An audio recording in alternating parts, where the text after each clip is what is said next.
Hey guys, what's going on? It's Sharp Thinking here. Doing something, again, a little bit different.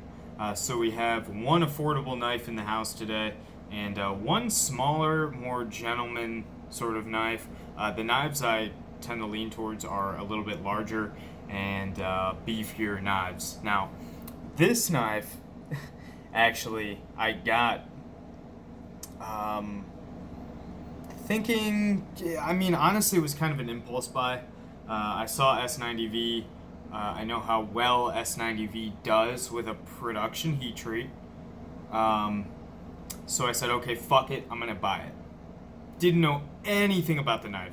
Honestly, I thought it was at least a 3.6 inch blade, just because you really can't tell just from looking at it. What it ended up being is closer to a 3-inch blade. Now, it's not an issue. Here, I'm going to show you up against the Salt 1. So the Salt 1 has a 3-inch blade. You can see base of the handle, base of the handle. It's about a 3.1, 3.2 inch blade. Not really sure which. So I got it. I told the guy I wanted it. I said I'll take it. And you know how that is. You know, you don't want to back out because, you know, when you say you're going to do something, you do it, right? So that's exactly what I did. I kind of regretted it until I took it out of the box. And then I found out that I actually really liked it. And I'm surprised that this knife didn't do better than it did. I don't know if it's still being made. This is just first impressions on it. But if it is, you might want to lock one down. I'm not sure on the long-term performance, but so far, I am absolutely fucking in love with this knife. It's got a very nice, well, here, let me just start with what I saw when I took out the box, when I took it out of the box. So I pick it up, and I notice that it's extremely, extremely light, to the point where it almost feels.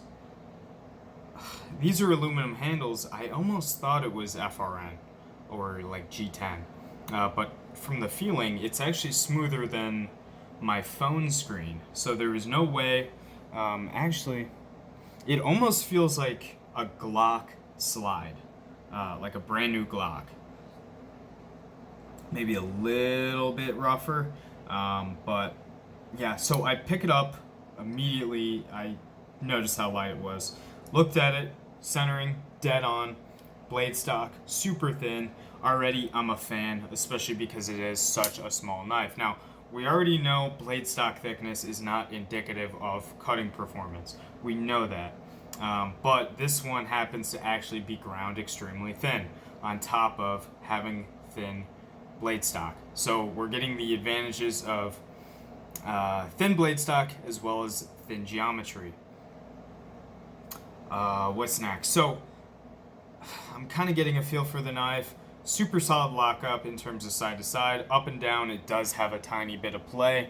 It's not really anything I think you'd notice. It's almost. I'm trying to think if it's more or less than the comparison I want to make. I think it's less than what you find in like a Spyderco backlock, like that small amount of movement. I think it's less than that. In any event, you can lock this up in the open position, which I think is not really necessary on a knife like this, but I think it's cool. What else? Oh, it's just a really stunning looking knife in person. It's something that really you can't communicate over video. I've watched dozens of videos on this, and you also can't see it really in pictures. It's something that you really have to see in person to be able to understand. Blade shape, I'm in love with. Action, I love it. It's really not hard to mess around with, even though it is an assisted knife. I really wasn't sure if I was going to like that thumb stud. Honestly, I'm not so sure I like it now, but it is what it is. It's the only way to deploy the knife. That's something that I I think I don't like. I think I'd rather there be a tiny little thumb stud right here, but I'm not sure how they would have worked that in with the lines of the knife. Ergonomics Are Great. It is super chamfered, so not only is it like there's big it's not chamfering. I think chamfering is at a 45-degree angle, but there are relief cuts in the handle, and then it is chamfered all around. So it's quite similar to a 3D machined handle. It kind of gives that feel, but it is quite a filling handle considering the size and thickness. I can't wait to carry this guy tomorrow. I'm so excited to see how it performs in real use. This is just, like I said, first impressions. The knife is slick. It's definitely not a knife for everybody. I got this to be a dress knife, so I think it's going to serve quite well for that. Really, there's not too much to say. I can't wait to sharpen this guy because I have a feeling with that super thin geometry and S90V, I feel like S90V sharpens up very well. I feel like it's going to be just a dream to sharpen. Really, there's not too much other than that to say. Yeah, I have to say I'm pleasantly surprised by this. It's been a good day for knife unboxing. But without, where was I going with that? God, I'm stuck in a sentence. Oh, yeah, so not too much else to say about this guy at this point. Like these other two knives right here, I haven't had them long.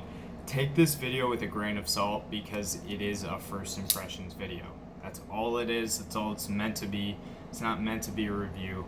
But so far, I really am excited about this knife. I might be more excited about this knife than I am about this ProTech right here.